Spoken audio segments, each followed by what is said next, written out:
What is up, all you rigs and all of you shinies? It is Jackson from the 1313 podcast here. Now, unfortunately, it's just me this week.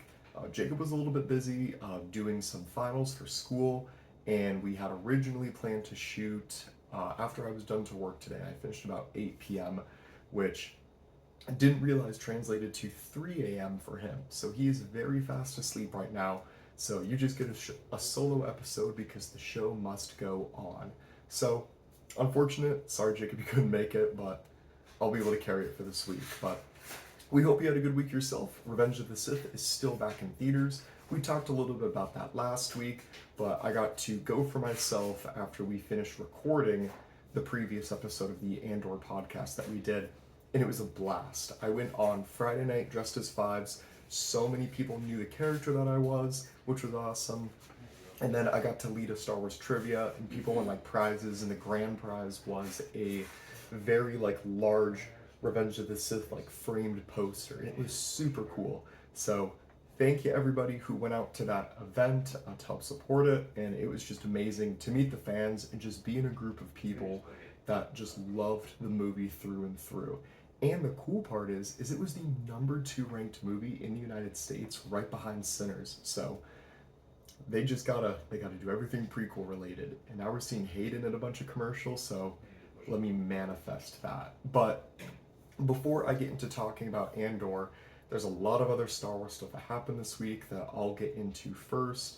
On the side of shows, so as of this release, it's May 2nd today. It'll be May 3rd when this episode goes up.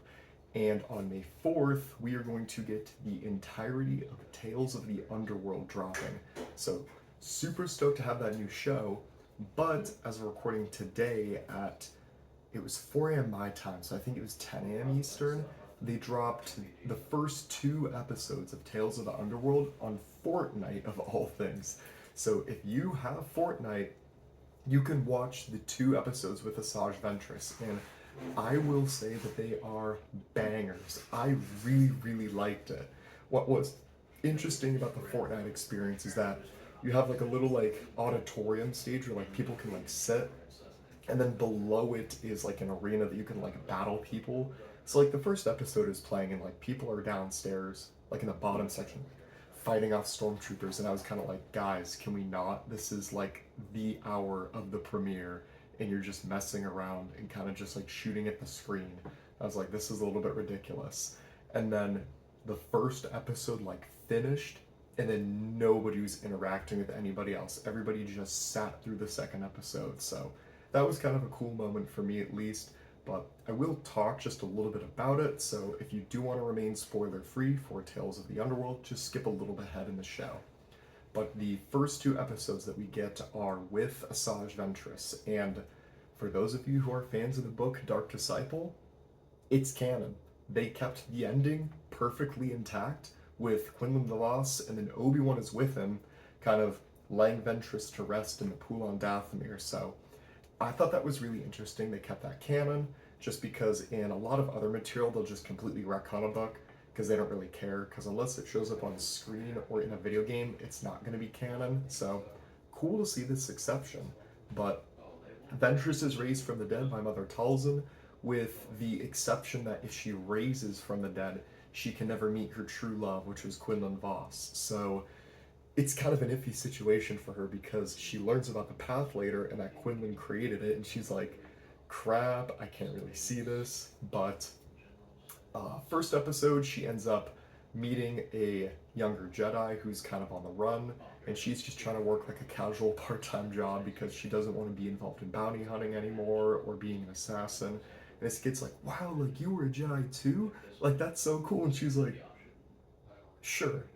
Something like that, which was kind of funny until she later revealed she was like, yeah, I'm the one who killed Jedi, and this kid's like, I know exactly who you are. But yeah, so episode 1, they end up running from the Empire, and then an Inquisitor shows up, and then the Padawan ends up hole punching and Swiss cheesing this Inquisitor, which was a really cool scene.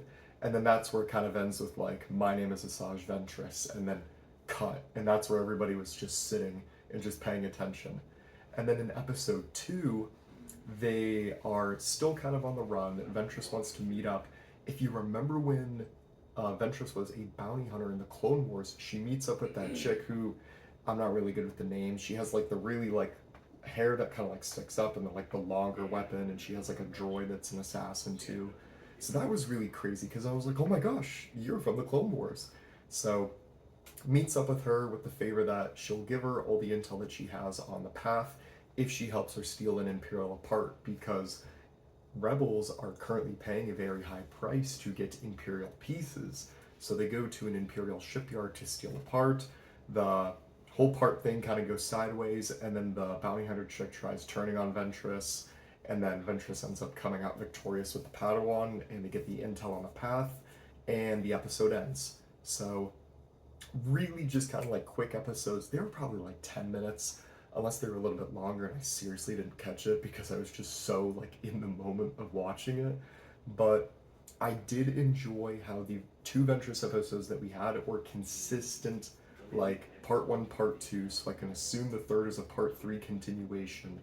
Whereas some of the other Tales episodes, we get 3 episodes, but it's time jumps.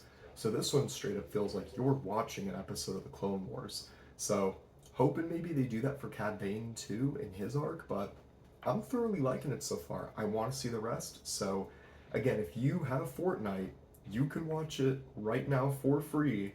And Fortnite is free to download, just so you know. So you don't even have to play the game. You just gotta log in, find the Star Wars thing, and just watch it, and then you're set. Or you can just wait till May 4th when the whole series drops. I don't know what time it drops at. I can assume it'll be early in the morning though, so nothing to fret with that. And then the other big thing that happened today was that Hasbro Pulse did a live stream for May the 4th, a little bit early because May the 4th is on a Sunday this year, and they revealed a bunch of new TVC and Black Series. So for the TVC, it was a lot more focused towards like the original trilogy. So they have like a 4-pack of like the aliens on vintage card. They're doing a TVC Sand Trooper. I'm just trying to remember it off the top of my head, really, just because I don't really care too much about the TVC. But the Black Series stuff was really cool. We're getting a Commander Bale, which never ever expected that. The helmet they updated so it has the black brow for the clone helmets, since everybody threw a fit that it was based off the Clone Wars and they didn't have the brow on it. So you got what you wanted, and then we're getting Bale, and then we're also getting a Black Series Sand Trooper, which a little bit of reuse from the Jedha Patrol Stormtrooper, but still, I really like the Jedha Patrol Trooper, so I'm definitely getting both of those. And then they showed off the last 2 of the Walmart Revenge of the Sith wave, and that was a newly made Aayla Secura, and then also a Magna Guard. The Magna Guard is the same one that we had before from the Clone Wars wave, but it's the paint job to match how it looked in Revenge of the Sith, which it looks really good. So all of that's going to go up on May the 4th for pre-order. I have just had really, really bad experiences so far with Walmart, and so has my dad and many other people, because they're shipping the Revenge of the Sith figures in these bubble mailers, and so the card backs are getting all bent out of shape. So it's like, why? And then other people are getting into boxes and they're fine. So I have to dispute one of the figures I got, which was my R2, because the card is all like ruined. And that's the point of collecting it. Literally is for the card back. So it's like you had one job and you messed that one up. So thanks, Walmart. We love you. And I went to my Walmart today and they still don't have the wave anywhere in Hawaii, but it's everywhere on the mainland. So I'm kind of pissed because that just means they're lazy, because they definitely have to have it at this point. Because I've gone to almost every Walmart on this island to check consistently almost every day. So that's just stupid. But, oh, I was trying to think if there was anything else in news, but no, honestly, Tales of the Underworld and the Hasbro Pulse stream were really the 2 big things to happen today, at least. It was really early for me to catch the Tales. I had to be up at 4, and then the Hasbro stream was right after at 5 a.m., so I'm just running on fumes for the rest of the night at least. But yeah, so now we will get into Andor. And I will say, Andor has just been a treat. Like, week after week, I'm sitting down to a movie production of these 3 episodes that are basically almost an hour long, and it's so much fun.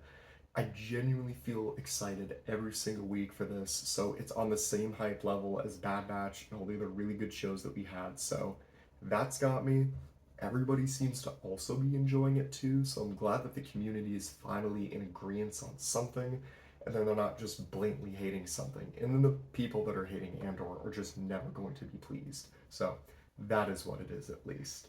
But the 3 episodes that dropped this week are Ever Been to Ghorman? I Have Friends Everywhere, and What a Festive Evening. I'm trying to look because I thought I wrote another note next to What a Festive Evening. I think I wrote who was supposed to say it, but I think I was way too tired to remember that. But yeah, starting off with the first episode. So, Ever Been to Ghorman was episode 4. Serves a lot as the exposition for the rest of the arcs, but now we get to see more of the Imperial and Rebel activity that's on Ghorman. Now, the last 3 episodes were set in 4 BBY, and this takes place in 3 BBY, which is before the Battle of Yavin. So it looks like we're literally going 4, 3, 2, 1, and then it's going to end right before Rogue One happens. So that's going to be really cool to see this transition. And so far, I'm liking the 3 arc episodes that they're doing, because it would have been cool to maybe see each of those 3 develop into their own season, but again, that would take way too long to even think about doing to begin with. So I'm glad it's like that. Sorry, going for a water break. There we go. So let me see, because I write notes on the episode because I'm a nerd like that, and I want to be able to remember at least what I was talking about. But again, Ever Been to Ghorman shows off a lot of like the politics of what's going on, which was an interesting aspect just because that was what George didn't want to happen in Revenge of the Sith, because a lot of the deleted scenes are just political banter, because he was like, oh, the audience is going to find it boring.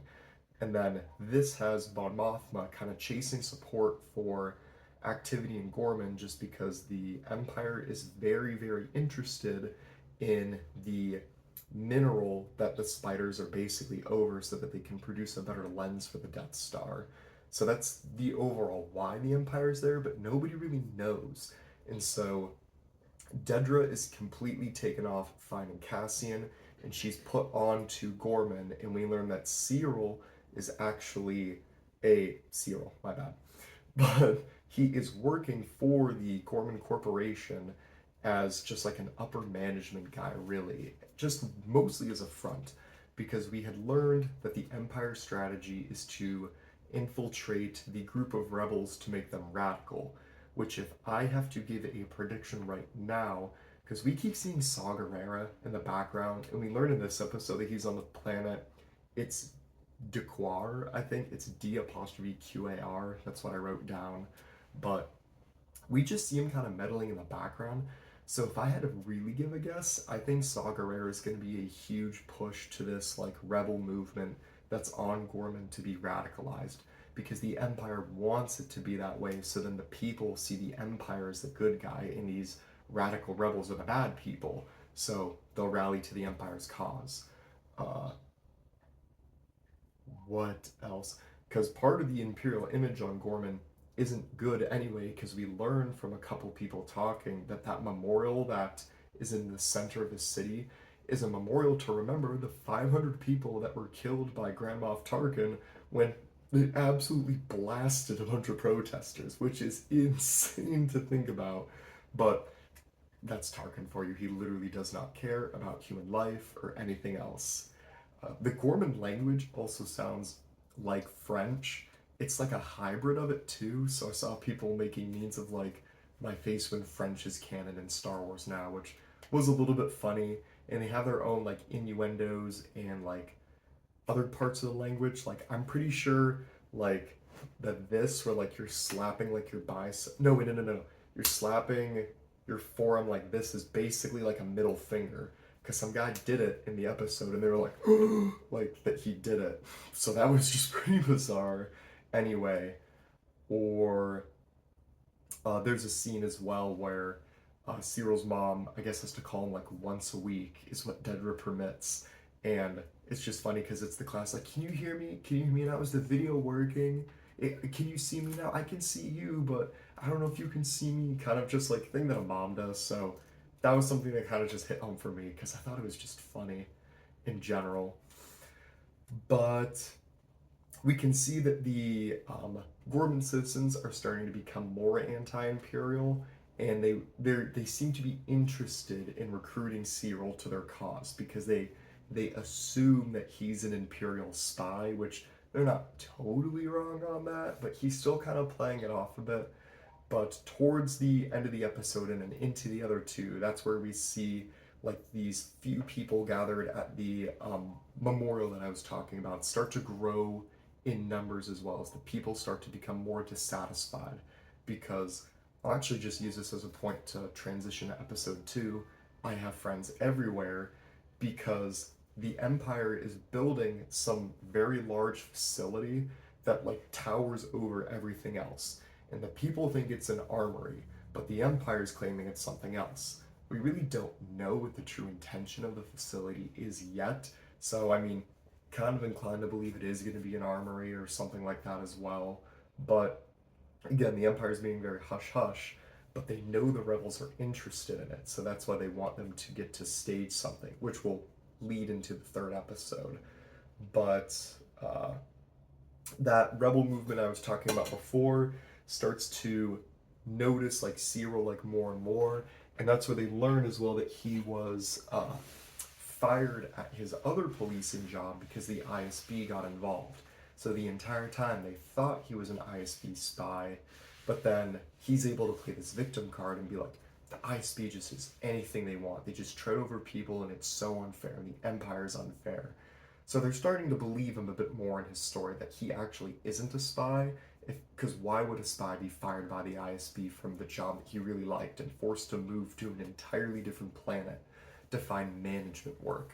So he's slowly but surely seeping his way into this organization as well. Luthen ends up learning out from his Imperial connection in the ISB that Dedra is the one who is involved in Ghorman, and she's actually fronting the entire company as an Imperial operation. But to his words, only maybe like 2 people know that in the entire ISB, and nobody else does. So Luthen's a little bit confused by that because, again, they don't know why the Empire cares so much about Ghorman. They just know that they're very invested with it. And if Dedra has been taken off the case of finding Cassian, maybe it was a punishment or maybe it could be a special assignment. So Luthen's gears are turning, his network is a spinning, he's trying to figure out what is going on in this event. Trying to see, so he ends up sending Cassian to Ghorman to really kind of get an idea of like what this rebel group is capable of and if Luthen should even like worry about sponsoring them, which we get one of the best fits in all of Star Wars. Cassian has these amazing goggle-like sunglasses, and his cloak is like this really long blue, like almost like a poncho is what it seems like as well. But it's amazing. It looks really, really cool. As a sunglass nerd, the glasses look amazing. If they talk about that was like a designer collaboration for Andor or release it publicly, I will purchase that instantly because it was super, super cool and I loved it to death. But yeah, he ends up talking to, we find out the people who are running this rebel group are more of like an influential, like luxury family on the planet. So he meets them at their shop to kind of discuss a little bit more about like what they're capable of. And I mean, honest to goodness, they're just kind of rogue people that want to just like steal a shipment from the Empire, which they're not thinking ahead, but Cassian's trying to think ahead for the future. So he gets kind of upset by it and leaves. And then I almost forgot to mention as well, he learns about the whole Tarkin killing the people because when he's checking into his hotel, his bellhop guy, his dad was killed in that attack too. And he's like, is there really a reason to remember it either? But Cassian puts on the charm for this one. He is so like good being incognito with this as well. It's literally perfect. So love that. That was amazing. We do see that Bix is kind of suffering from a little bit of PTSD from her torture from the ISB. just because she's having consistent nightmares of that doctor who did like that test experiment thing on her, which messed her up. Which I'm kind of surprised they brought him more forward as like a greater villain, because I didn't really feel like he was anything in the last season. He was just a guy who like did that for a scene or two, but obviously because that affects her, that becomes a very prevalent part of her life then. Uh, I wrote the Cassian designer fit is crazy in my notes, and then I wrote Dedra is such a boss queen, just because she just lays it down every time she's in a meeting. The lady who plays her is such a good actor. Like, I cannot stress that enough. Does an amazing job every time, just with presence and with acting. And then the relationship between her and Cyril is still really, really funny to me. Because again, totally out of left field. That was like a dude is chasing this woman that will never like her, and then it just becomes a thing. So that was really neat. And then I also did just make a side note of saying that I love the luxury that's just like being shown off, like the outfits and the environments, just because that's like an area I work in just a little bit at least, so I'm exposed to it, so I appreciate it a little bit more. Um, Saw Gerrera, right? Oh, I quoted Saw Gerrera with his "Do you think or do you know?" For the because we found Cassian's friend is teaching this other guy in Saw's group to like break this lock basically, which could have like 8 different combinations, which is weird. So I'm assuming it's on like a rotating system, and Sagar just ends up getting sick of this guy and just offing him too. I think that happened in yeah, that definitely happened in this episode. I forgot if that was there or the last, but that guy ends up being an Imperial spy anyway, who was in Saw's crew. So that was crazy. So Saw and his buddies all mobilize after that and fly out, but that'll be for the next episode. And then Saw directly references Onderon and his sister in a dialogue as well, which is crazy because we've seen the past rhetoric from Saw Gerrera, like talking about like separatists, but he's never once referenced Onderon or his sister. So I thought that was a really, really neat callback to finally see in some capacity, because maybe he briefly mentioned it in Bad Batch. Uh, but yeah, Forrest Whitaker does a really, really good job at playing Saw Gerrera, but Saw Gerrera is one of my least favorite characters in all of Star Wars. I hate him with a passion because he single-handedly got Tech killed, and Tech was one of the best members of the batch. So he gets a thumbs down on that and a middle finger, but I'm not going to show that on the camera. But that is a good final transition into what a festive evening. Oh, which is what Krennic says. That's what I wrote. And then in the last episode, I have friends everywhere, Cassian says that when he's getting passage, and then somebody else says that as like a key phrase, because the person's like, well, who are you visiting? He's like, I have friends everywhere. So again, really well played. But Luthen's pretty ticked off because Cassian doesn't want to participate in Ghorman because he sees it really as a failure, which truthfully it is. I mean, like, sure, I know you want to stop the Empire, but the group is too new, they don't know what they're doing, they're not well established, so Cassian wants no part in it. So Luthen sends Cinta, and the other girl's name is going to come to me, so my bad that I didn't write it down. But yeah, Cinta and then her girlfriend end up going to the planet to try to get a feeling of the rebels, and she's kind of like, okay, like, I guess we're gonna go through with this plan because the rebels want to hijack one of the shipments that's going into the Ghorman facility and like expose that there's weapons in it basically. And Cassian didn't want to do that because you're publicly exposing yourself as the person who stole a shipment, and it really isn't going to get you anywhere if the people already assume that that's what the Empire's doing. So he doesn't see much value in it, but they're still dead set on trying to do it. So they're like, okay, screw it. I guess we're going to help them try and finish that. And now, while that is going on, we see kind of this general issue that Luthen is having with maybe one of his art pieces may or may not have been a fake. So this guy's collection that he is one of his clients is going to have everything reappraised, which is an issue because Luthen has listening devices on one of those art pieces. Because again, Luthen has ears everywhere. He is paranoid, so he is listening all of the time. So the collection is going to be presented at the Imperial Ball, which for anybody who read the Thrawn trilogy books, that was where my mind went immediately, because Thrawn and Eli Vanto attend that, and all of like the Imperial High Brass is supposed to be there, important senators, and all these other people too. So I was like, maybe Thrawn appearance, maybe a reference of it, but none of that. But that was okay, at least. That was wishful thinking. But we also get to see Bail Organa in this episode. He's looking a lot older too, because it is getting closer to the Battle of Yavin, whereas in the Kenobi show we see a much younger Bail, because it's pretty fresh off of Revenge of the Sith. So there isn't that much of a time jump there, but there is from the Revenge of the Sith ending to where the Battle of Yavin is about to finally occur against the first Death Star. But I wrote that during the Imperial Ball, Luthen's also there too, and he's personally showing the collection. And when he's showing it, it's actually to Krennic and a bunch of Krennic's friends, while his assistant and his person on the inside for the ISB are trying to disable this listening device, so then this guy doesn't realize that he's been listened to the entire time, even though he's still technically Luthen's ally. So they're able to successfully do that. It's just one of those situations where, are they going to get it in time? Are they going to find out?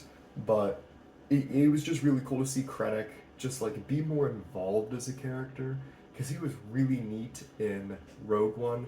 So it's nice that he's getting his treatment on a screen somewhere that he can be involved. So props to that. Absolutely awesome. And okay, so then they're able to disable the listening device. We jump back to Ghorman, and the rebels are going through with this thing.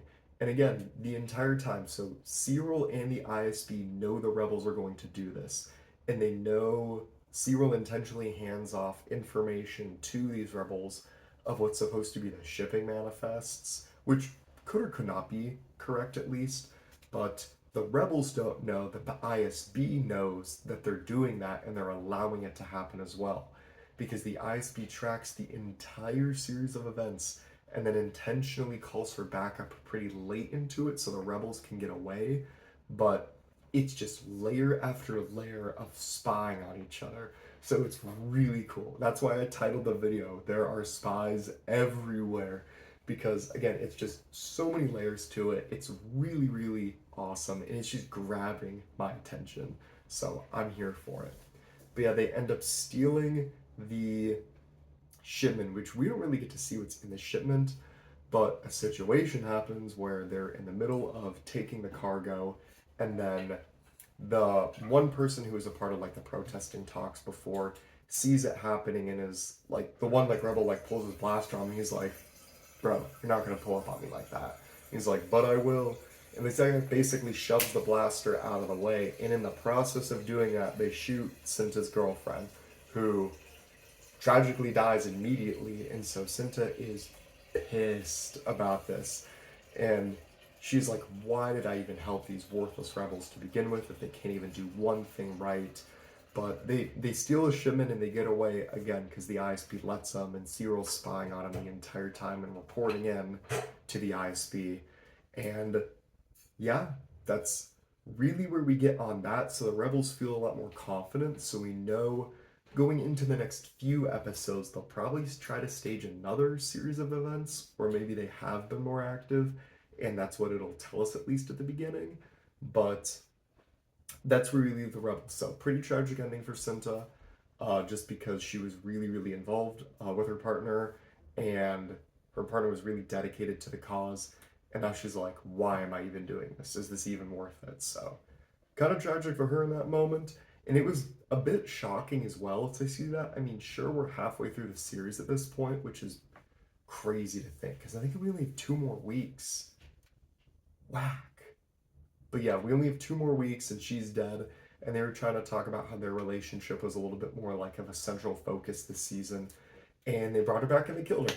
So do with that what you will. But yeah, at the very end of the episode, we get a scene where Bix is actually infiltrating an Imperial sector on Coruscant, where her and Cassian have been hiding out this entire time. and she ends up finding her torturer and kicks him into the room where he works and throws the hearing device on him with like the screaming, cranks it up to 10. This guy's like freaking out and she leaves the room. She's exiting the facility and just guns down this fat Imperial dude who's just standing around. It's like, dang. And then Cassian walks up with her and then just blows up the entire facility behind them in this giant fireball. And then the episode just epically ends. So it was an amazing ending to these 3 episodes. Again, I am here for Andor through and through. It is so fun to watch. And I had so much fun talking about it with other people too who are thoroughly enjoying it. Because I feel like this is just peak Star Wars. It hasn't let me down, it hasn't disappointed, but we do have 6 more episodes. So if I have to make some predictions going into the next 2, what I think might end up happening is we're going to jump from 3 BBY to 2, and I think we're going to see a lot more Rebel activity on Ghorman.